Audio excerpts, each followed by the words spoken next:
In this tutorial, we will going to learn about context propagation. In this session, we will understand how OpenTelemetry helps us track a single request across multiple services in a modern distributed system.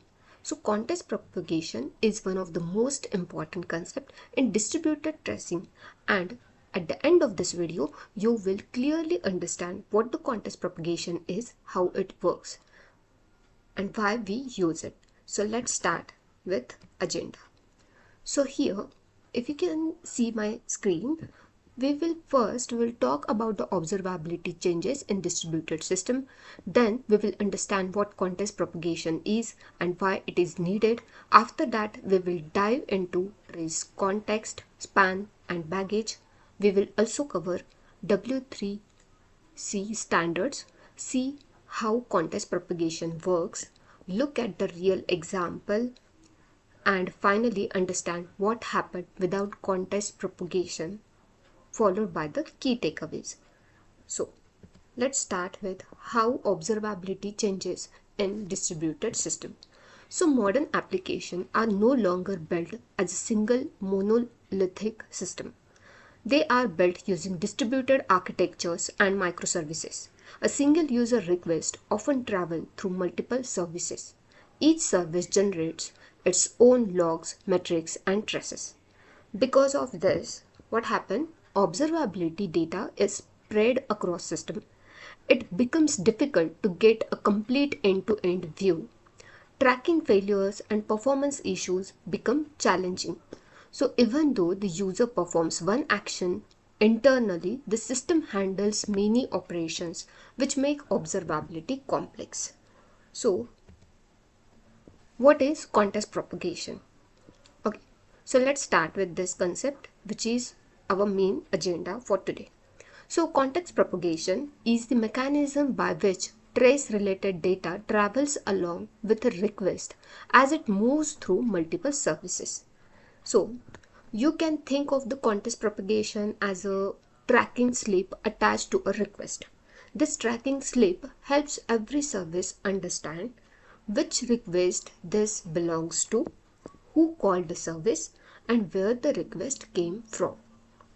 So, because of the context propagation, all services can participate in the same trace instead of creating separate and unrelated traces. But why we need context propagation? Let's understand this using an e-commerce application example. So imagine a user clicks on place order. Okay. Then behind the scene, this single action triggers multiple services such as API gateways, order services, payment services, inventory services, and finally the database. From the user's perspective, it is like just one request, but from the system perspective, it involves many services. You can see in the arrows listed. Context propagation ensures that all these services know that they are working on the same user request. Okay, so this is why we need context propagation. Now, what happens if we do not use context propagation? If it is not in use, then now if each service works independently, let's say API gateway creates its own trace, order service creates another trace, and payment service creates another trace. What happens? As a result, you see multiple unrelated traces. There is no connection between services. So you cannot answer important questions like where did the delay happen, which service failed, and how long did the entire request take. So this makes debugging extremely difficult.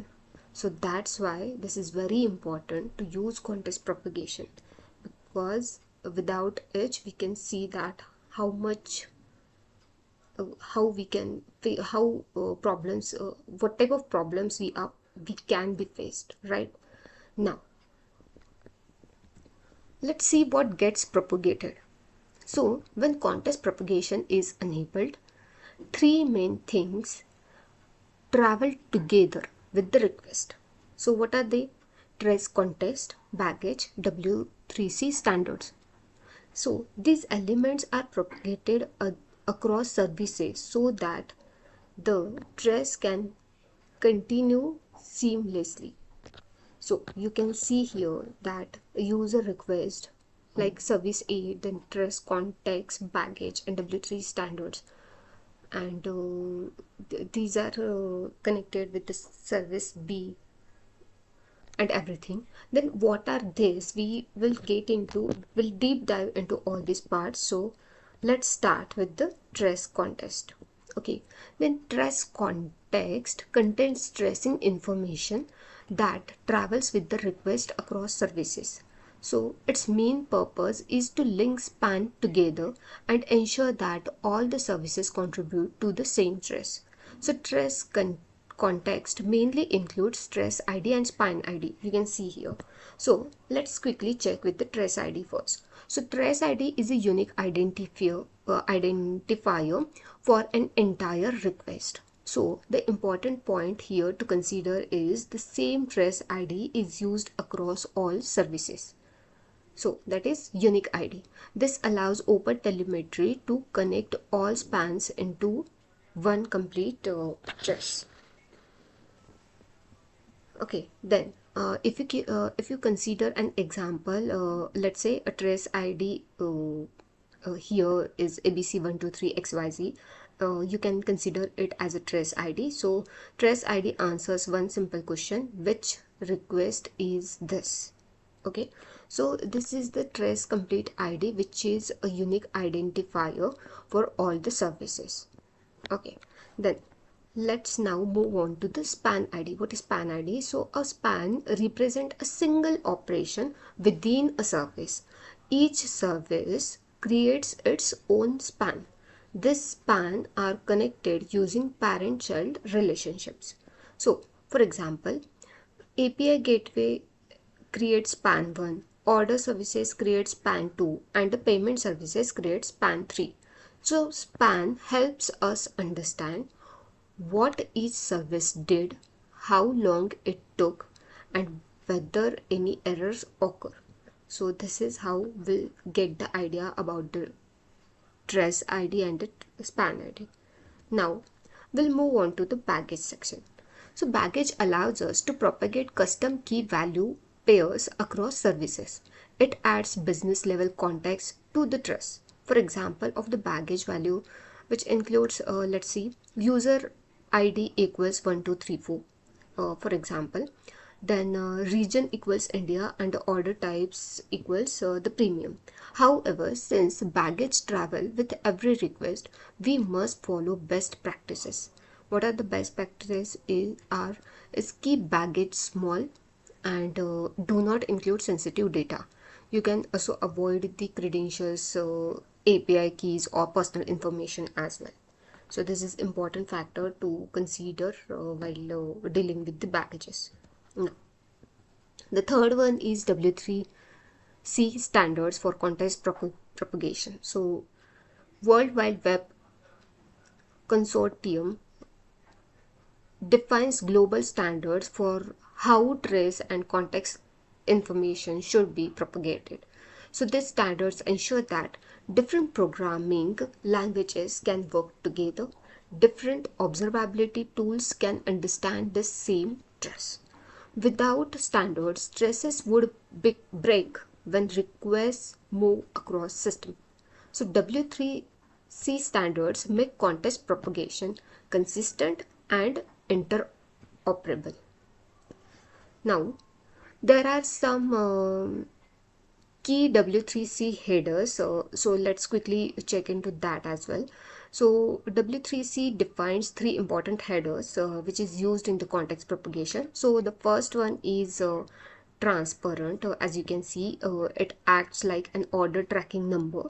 Then tracestate contains the vendor specific information, and baggage carries extra business details. So these headers are sent with every request to maintain trace continuity.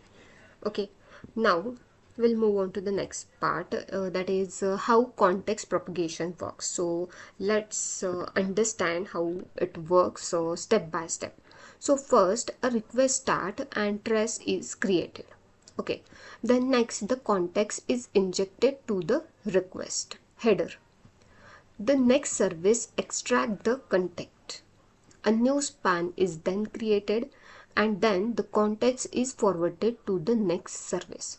So this is typical working of the context propagation. The key terms to remember here is inject, extract, and continue. Okay, so this is how basically the context propagation works. Now let's consider an example to link to the to its working. So let's revisit the e-commerce example. The request flows like user, then the API gateway, then the order services, and finally the payment services.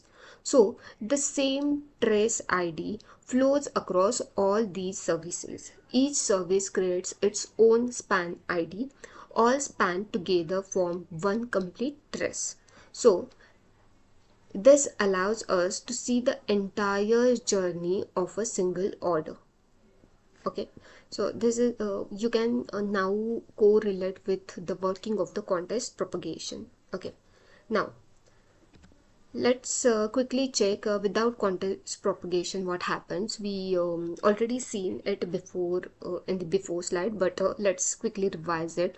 Without context propagation, what happens is each service creates its own trace. There is no relation between the traces. Then debugging becomes difficult, and end-to-end visibility will be lost. So observability without context propagation is incomplete and ineffective. Now, just to quickly summarize what we have learned in this section is context propagation enables end-to-end tracing. So trace context connects services, and trace ID identifies the request, span ID represent the operation, and baggage adds business metadata, and W3 standards ensure interoperability across systems. So this is all we have in this section. So thank you for watching this tutorial, and if you found this helpful, then please like, share, and subscribe, and comment below if you have any query.